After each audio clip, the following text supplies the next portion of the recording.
On this day in 1918, the First World War began winding down. The world marks this day for the end of hostilities. Remembrance Day, it's called. It is on this occasion that Europe is talking about a new army, a European military force. That's our cover story tonight, and we start with Germany. German Chancellor Angela Merkel is known to hold a weekly video address. And normally this address is meant for the local audience. She talks to her people. But this time, the German Chancellor chose to use this platform for a different purpose. She wanted to send a message to other European nations. She wants Europe to join hands and make new weapons. Here is what she said, let me quote.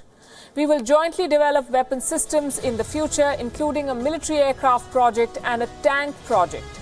Germany and France are at the cutting edge here." Beyond the obvious, what is Merkel trying to really say here? Essentially, the German Chancellor just made yet another pitch to wean Europe off the US. They no longer want to depend on America. Almost a year ago, Merkel had backed French President Emmanuel Macron's call to create a European army. She made the appeal in France. It was a clear rebuke to American President Donald Trump. Listen to what she said there. "I will propose the establishment of a European Security Council with a rotating presidency, rotating leaders, so that important decisions can be made more quickly. I am very convinced, especially if we look at the developments of the past year, that we have to work on a vision of one day creating a real, true European army."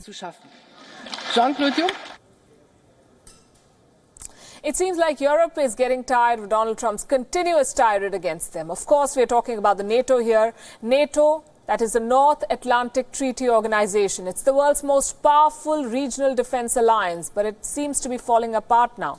America and major European nations are its key members.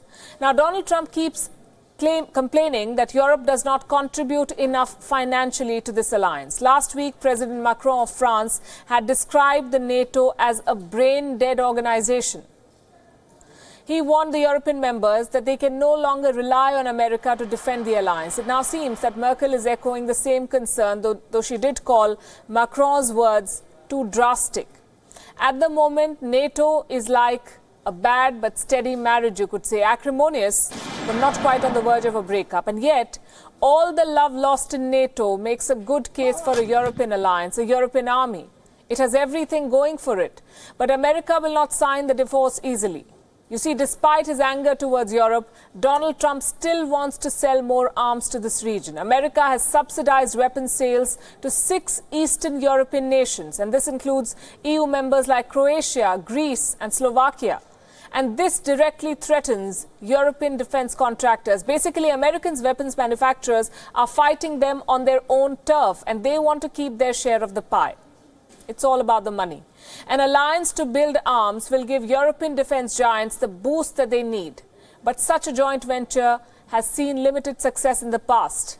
In the 1980s, remember, 5 European nations, the UK, Germany, France, Italy and Spain, had come together to build the Eurofighter Typhoon fighter jet.